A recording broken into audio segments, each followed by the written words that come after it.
Hey everyone, how's it going? This is Mike, and I'm back for another video. This time it's a movie tag video, A to Z, all right? And I don't know if this is something that's going around the internet, but I found this on Shannon Riddler's channel. She did a long video showing a movie from her collection from each letter of the alphabet. And at the end of it, it was really a cool video, and at the end of it she tagged everybody who was watching. So I took that as an invitation or a challenge or whatever, but that's kind of a cool idea, so I thought I would do it. Here it is. So start out with letter A. This is La Ventura from 1960, directed by Michelangelo Antonioni. Stars Monica Vitti. It is the first in his very famous trilogy of films about alienation in modern-day Italian society. La Ventura. Very good film. All right. Letter B. This is The Bad Seed. Great movie from 1954 based on the stage play of the same name. It stars Patty McCormack as the ultimate child monster. She's beautiful to look at, looks like she's absolutely perfect, but she has a habit of killing people to get whatever she wants, and it doesn't seem to be a problem. Nancy Kelly stars as her increasingly distraught mother. Well, wouldn't you be? Very good movie, The Bad Seed. Letter C. This is a great horror film called City of the Dead. It's known in the United States as Horror Hotel in a slightly shorter version. This is the uncut version. Stars Christopher Lee, released in 1960. Great black and white photography, great moody atmosphere. It's about witchcraft. Great performance by Christopher Lee. Highly recommended. All right. And letter D, Donnie Darko. I've got both versions, the original and the director's cut. This is a movie that I rented just a few years ago. Totally blind. I didn't know anything about it. I just heard something about it on the internet somewhere, and I thought, what the hell? And I completely fell in love with it. Went out and bought both versions, and great performances by a terrific cast of actors. Jake Gyllenhaal, Patrick Swayze, Drew Barrymore, Jenna Malone, Maggie Gyllenhaal. It is just a really, really good film about the philosophy of time travel. Try to figure that one out. Okay, letter E. This is Easy Rider from 1969, directed by Dennis Hopper, starring Dennis Hopper and also starring Peter Fonda and Jack Nicholson. A very important film for people in my generation about the counterculture and prejudice and great use of music and terrific dialogue. A lot of hey man this and hey man that, and it's they get high, you know, stuff like that. It's a great movie. Letter F. This is John Cassavetes' Faces. Released in 1968. John Cassavetes worked on this film, I think, for something like 4 years. He was trying to do an independent feature completely apart from the studio power and anybody else interfering, so he worked in acting jobs so he could make the money to make his own film. It stars his wife, Jenna Rollins, also John Marley, Seymour Cassell, Lynn Carlin. This is a very, very interesting, fascinating film, really, and probably one of the most accessible films that John Cassavetes has made. Okay, great black and white cinematography. Okay, letter G. This is The Ghostbreakers from 1940, Paramount Pictures. Bob Hope, Paulette Goddard, Willie Best, Anthony Quinn. Probably it probably is the best horror comedy ever made. Well, you also have Abbott and Costello meet Frankenstein, but this is really, really good.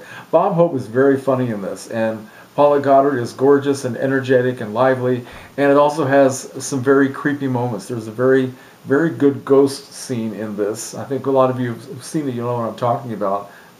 Very, very good movie, worth seeing. All right. H. This is a film called Heaven Knows Mr. Allison, released in 1957. It's a World War II film starring Robert Mitchum and Deborah Carr. Deborah Carr plays a nun who is trapped on a South Sea island with no one but Robert Mitchum, who is an American GI, and they are trying to not get killed, and they are trying to escape and wait for the Allies to come and save them. And of course they're very close to each other, they get very attracted to each other, and it's a very, very poignant and very beautiful film, the relationship between these two people. Okay? Letter I. This is I Walked with a Zombie. This is from 1941 or 42, I'm not sure. It's one of the Val Lewton produced films at RKO. He produced a series of horror films such as Cat People, this one, The Leopard Man, Ghost Ship, The Body Snatchers. This one stars Francis D. and Tom Conway and it doesn't have a lot of action. It's mainly a mood piece that is beautiful to look at. Val Lewton, his director was Jacques Tourneur, and he was a very prolific director, did a lot of film noir. And these films that Val Lewton produced at RKO that were horror films were actually shot, they were lit like they were film noirs. They're beautiful to look at, so this is highly recommended. Okay? Jay, this is Johnny Guitar.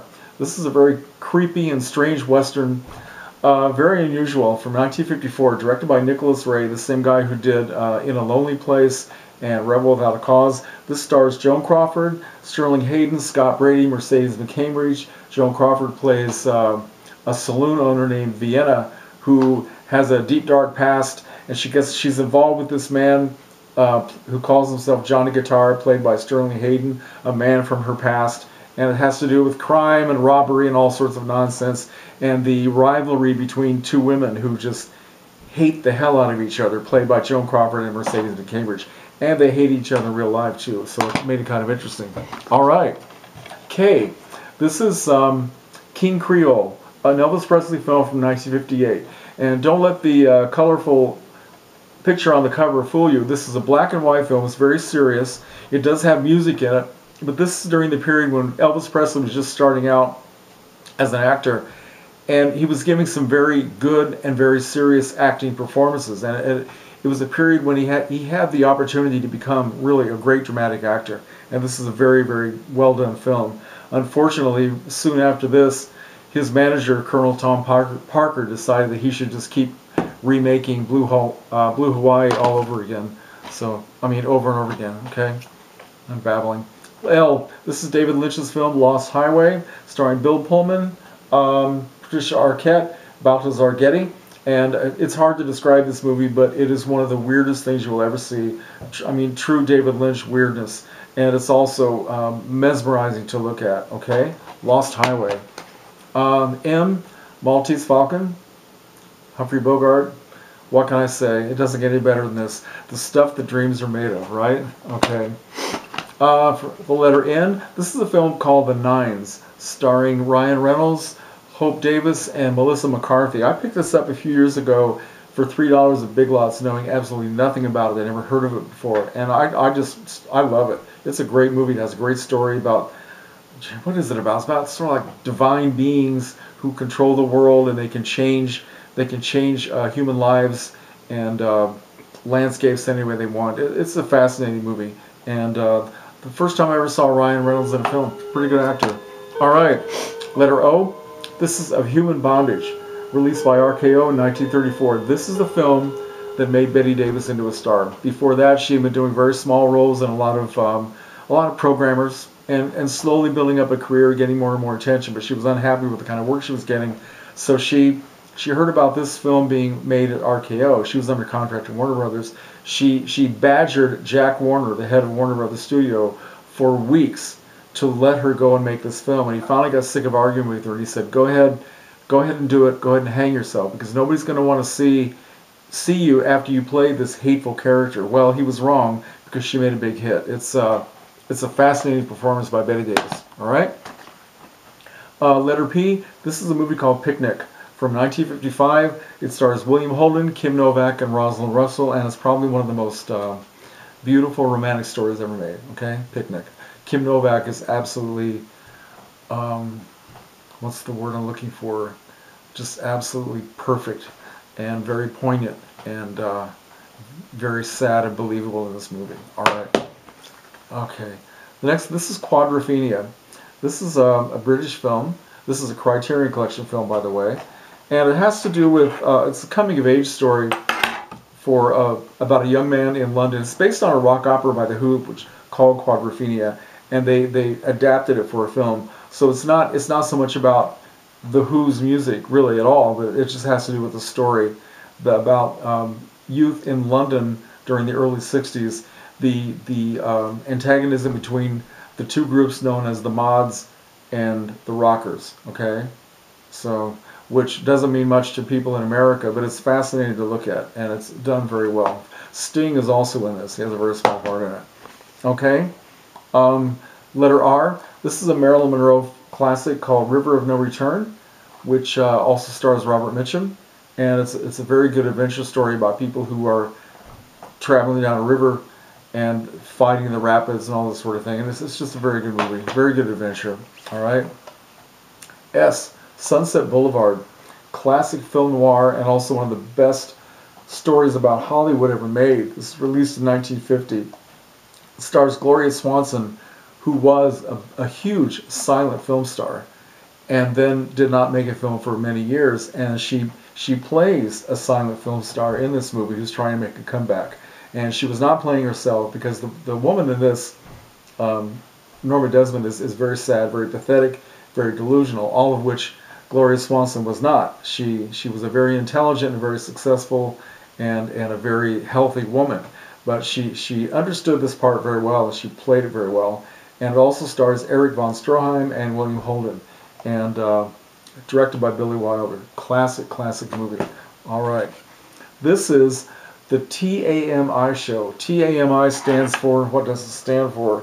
Teenage Awards Music International, whatever the hell that was. This is a concert film released in 1965 in black and white, and it's got some of the best rock acts of the 60s era. It's got the Beach Boys, it's got the Supremes, it's got James Brown. Who else does it have? Oh my God. Leslie Gore, Billy J. Kramer and the Dakotas, Smokey Robinson and the Miracles, Marvin Gaye. It's just Chuck Berry. It's just a great piece of my life. You know, I remember seeing this. This was made for television. I remember seeing it. It was just wonderful. And it's still exciting today to see all those rock acts. Okay. Letter U. This is a film called Up the Down Staircase, released in 1967, and it stars Sandy Dennis. This is kind of an updated version of Rebel Without a Cause. Once again, it's about, well, I would say instead of that, it was more like Blackboard Jungle. It's about an inner city high school in New York where all, big mix of different kinds of kids, a lot of fights, a lot of juvenile delinquency, a lot of problems, and the teachers who are trying to make an impact on these students' lives. And Sandy Dennis plays a young woman. It's her very first job, so she's very sensitive, she's very diminutive, and she's trying to connect with these kids, and it's very well done. Okay, let's see. I guess I don't have one for.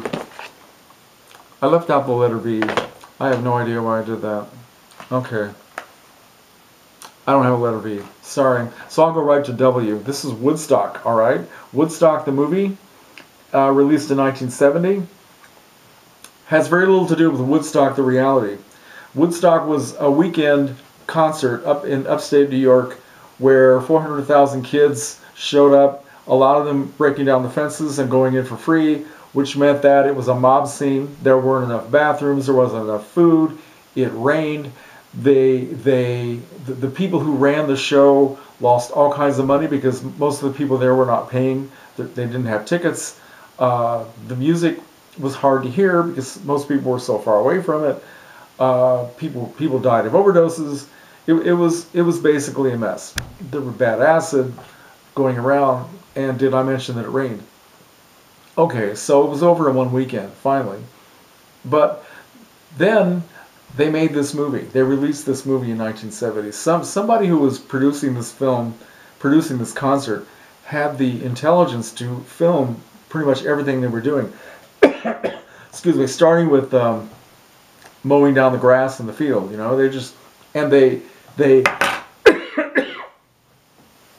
They put it together with music by Crosby, Stills and Nash.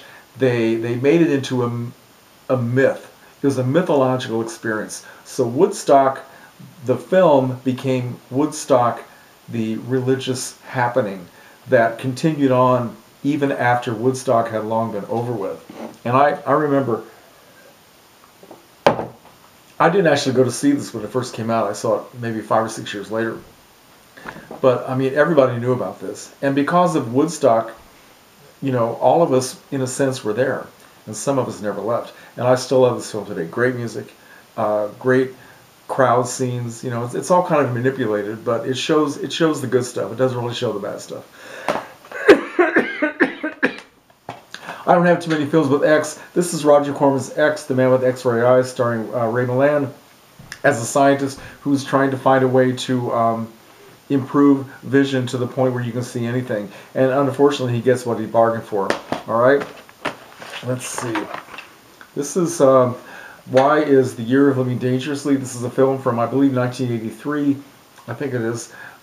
Peter Weir, starring Mel Gibson, Sigourney Weaver, and Linda Hunt in the role of a lifetime as a male character named Billy Kwan. I mean, who really does steal the show. This is a great adventure story. It also has a lot to do with politics, political intrigue, but mainly it's about Billy Kwan. I mean, she really is. He is the heart and soul of the film. This is definitely worth seeing. I like this movie a lot. All right, Z. I don't have a lot of Z's, but I do have Zodiac, which is a very, very interesting film, very long and difficult film about the search for the Zodiac killer and all the people who. It's more about them, really, about how they just become totally obsessive with this investigation and trying to find this guy. Jake Gyllenhaal, Mark Ruffalo, Robert Downey Jr. Robert Downey Jr. really steals the show with his acting, and very, very good film. Very difficult to stay with sometimes, but very good. Okay, that's it. And I'm going to do the same thing that Shannon did. Everybody that watches this, if you stayed with this video, and thank you if you did, you are hereby tagged, so why don't you do the same thing. It's kind of a cool thread. A to Z, just show a film for each letter of the alphabet from your collection, and give kind of an overview of the kind of things that you collect. Okay? Thanks a lot.